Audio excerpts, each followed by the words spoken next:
Okay, so good everybody, I'm back for another video. So ngayon po pag-usapan natin yung latest statement ni PRRD kung saan nag-joke po siya dun sa political rally nung PDP laban na ipapapaya daw yung 15 senators via the use of sabihin na lang po nating pinya yung gagamitin daw, pipinyahin daw. At para naman po sa mga hindi nakaka-relate kung ano yung ibig sabihin ng papaya, mag-catch up po kayo sa videos. Panoorin nyo po yung last videos ko para po mag-gets nyo kung ano yung ibig sabihin nung papaya. Okay, and alam ko po medyo na late na ako regarding this topic. Medyo na busy po kasi tayo because we have some urgent deadlines and may mga nadagdag din pong family duties. Pero hopefully po, panoorin nyo pa rin. Okay, so now let's start the discussion.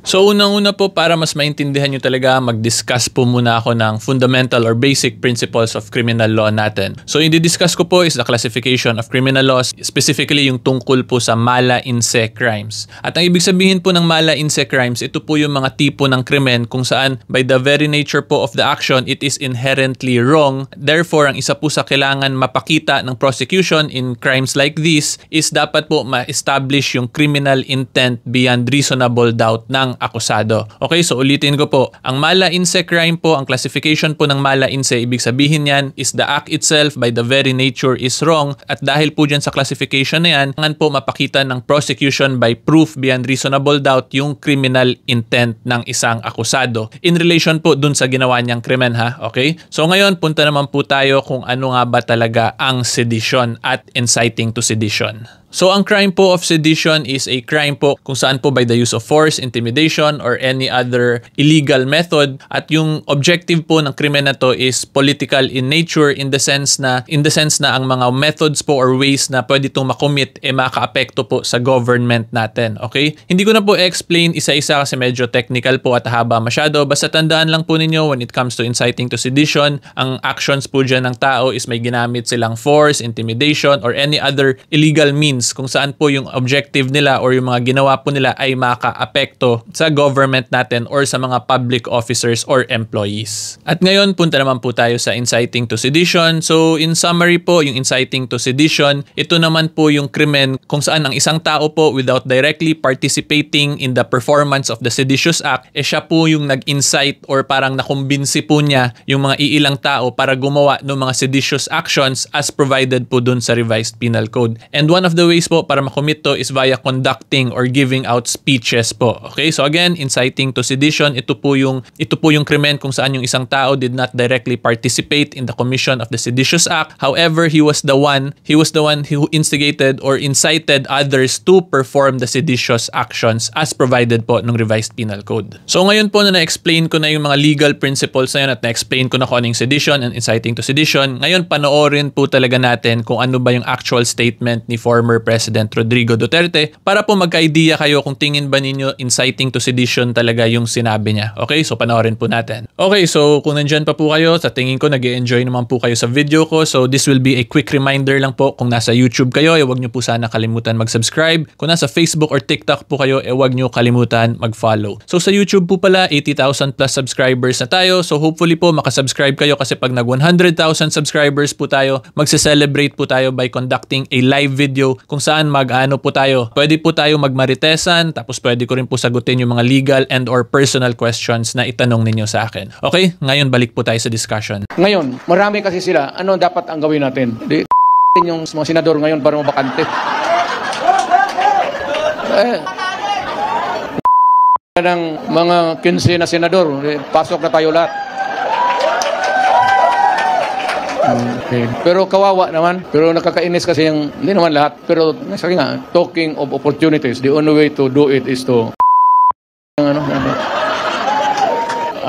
itong sa sunod ko, mahusay na abogado to. Si practicing lawyer. Okay, so ngayon napanood na po natin. Ngayon, tanungin ko po kayo, yung mga nanonood sa video ko, ano po ba yung reaction or comment niyo doon? Tingin niyo po ba inciting to sedition yung sinabi doon ni PRRD? Anyway po, ito, magbigay ako ng professional assessment ko based on the actual video po na pinlay natin. So kung makita po natin doon si PRRD, may sinabi siyang statement, tapos yung naging reaction po ng mga nakikinig sa kanya is tumawa naman po yung mga tao, 'di ba? After after po ng first statement, meron namang second statement si PRD kung sabi niya yun, magpinyahan na lang daw yung mga senators na yun. And after that statement, yung reaction pa rin po ng mga tao is tumawa naman po sila ulit lahat. Okay? Therefore, yung professional assessment ko po based on the actual video that I played is hindi po seryoso yung sinabi ni PRRD. Rather, it is a statement with no criminal intent to commit or to incite other individuals to perform seditious actions. Okay? In simpler terms po, sa tingin ko, ibiro or joke lang po yung sinabi ni PRRD. At kung titingnan din naman po natin yung reaction ng mga taong nanonood sa kanya or nakikinig sa kanya during that time, tumawa naman po. Maririnig natin from the video itself na may laughter na ginagawa yung mga nanonood. Therefore, kung tumatawa yung mga nanonood sa kanya, it would be difficult to establish na na-incite to perform seditious actions yung mga tao around him or yung mga nakikinig. Plus the mere fact din po that the way that it was delivered, the speech was delivered by FPRRD, ako po yung professional point of view or assessment ko po doon is mukhang wala naman po siyang criminal intent to commit or to incite others to perform seditious actions. Okay? At ito po, idagdag ko lang din po pala. Kaya ako kinonsider yung reaction ng crowd because syempre, ang isa naman pong akusado in a criminal case, hindi naman po yan aamin, di ba, na meron talaga siyang criminal intent to commit a crime. Therefore, in situations like that po, ang titingnan po, ang pwede po tingnan ng korte dyan is yung mga surrounding circumstances or yung mga supporting and or corroborative evidence in relation to the situation. So dito po, ang pwede natin makita is yung kung ano po yung reaction ng crowd because again, ulitin ko po, hindi naman naamin talaga yung akusado kung meron siyang criminal intent. However, taking into consideration the circumstances, everyone around him was laughing. Therefore, it would appear na yung crowd na nakikinig kay FPRRD doon is hindi naman seneryoso yung statement niya. At kung titingnan din naman po natin yung mga ibang senators actually kung sino po yung biniro dito ni PRD na papapayahin via a pinya, yung iba nga pong senators mismo is hindi naman sila affected and they simply stated or viewed the statement of PRRD as simply a joke, diba? So yun po yun. So ngayon i-discuss or i-correlate ko rin po pala siya dun sa principle of mala in se or to the classification of a mala in se crime. So ang sedition po or inciting to sedition is a mala in se crime considering it is a crime that is inherently wrong by its very nature. Kasi natural naman po na mali na you will perform political actions para magulo or ma-destabilize ang government. Okay? Therefore, ulitin ko po, sedition and or inciting to sedition is a mala in se crime and because it is a mala in se crime, yung requirement po to establish criminal intent is essential for there to be a conviction. Okay? At ang requirement po dyan is that there must be proof beyond reasonable doubt to establish the criminal intent of the accused by performing a speech which may be considered as inciting others to perform seditious actions. So again, ulitin ko po in simpler terms, since the sedition or inciting to sedition is a mala in se crime, kailangan po talaga mapakita ng prosecution yung criminal intent ng isang akusado to perform or to incite others to perform seditious actions. Okay? And ito po ay dagdag ko lang din yung own personal point of view ko regarding yung mga ganitong joke po, yung pagpapaya or yung pagpapaya via a pagpipinya. Okay? So ako po personally, hindi po ako in favor na dapat nagbibiro yung mga tao regarding mga ganitong bagay because ano po to these are serious matters. However, tatandaan po natin na this is only my own personal point of view. And of course, si FPRRD, he is also a citizen of the Republic of the Philippines. Therefore, he also has the constitutional right to free speech and expression. Tapos kung sa tingin po ni FPRRD, joke yun, okay mag-joke ng ganun, hindi ko po siya pwede diktahan. Otherwise, that will be a violation of his right to free speech. Diba? So again, ulitin ko ako po personally, hindi ko kaya magbiro ng mga ganyan. Pero yun nga po, that is my own personal point of view and therefore, I should not be dictating my own personal point of view dun sa ibang persons because they also have the constitutional right to free speech. Okay? So ito rin po pala para meron din kayong homework yung mga nanonood. So based po dun sa video na pinakita ko, ang suggestion or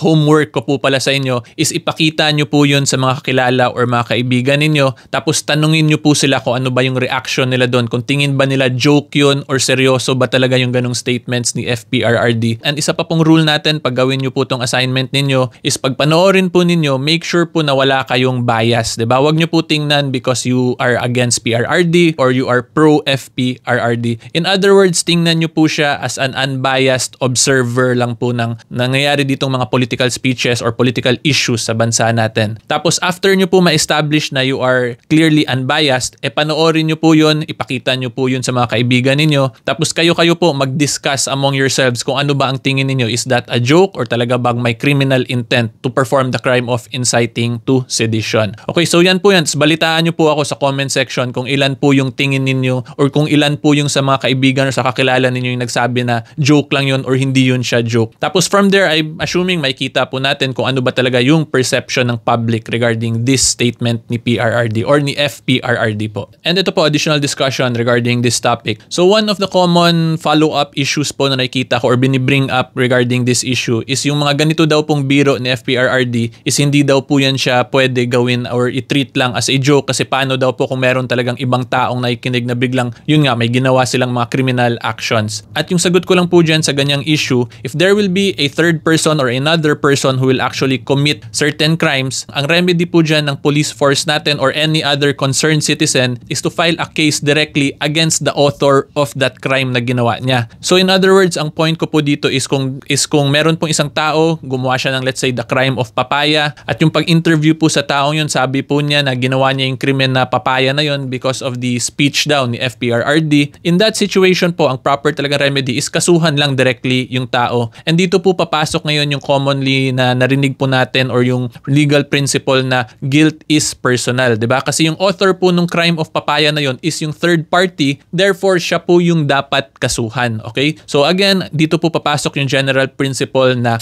guilt is personal, okay? Of course, alam ko rin naman po, pwede argue na si PRRD was the one who induced him. So therefore, pwede po siya i-classify or ipasok sa tinatawag na principal by inducement. However, tandaan po natin, in order for a person to be held liable as a principal by inducement, kailangan nyo rin po clearly mapakita na talagang yung taong na nag-induce dun sa third person is meron ding criminal intent in inducing that third person to actually commit a crime. Therefore, kung yung person po na gumawa ng speech wala namang criminal intent talaga to induce the person to commit a certain crime, hindi po yun siya mako-consider as a principal by inducement simply because sinabi po ng third person na dahil daw sa isang message or speech ng isang tao kaya niya ginawa yung krimen na yun. 'Di ba? Kasi kung makikita po ninyo, kung titingnan po ninyo, kung i-allow po ng korte natin or ng legal system natin yung ganyang argument, sobrang dali po or ang dami pong pwedeng tao na gawing alibi or maapektuhan just because of third party statements, 'di ba? Kasi kung isipin po ninyo, kung ikaw mismo or may kakilala ka, tapos may ginawang krimen yung kakilala mo, tapos biglang sinabi lang nung kakilala mo na kaya niya ginawa yung krimen dahil dun sa pinag-usapan nyo.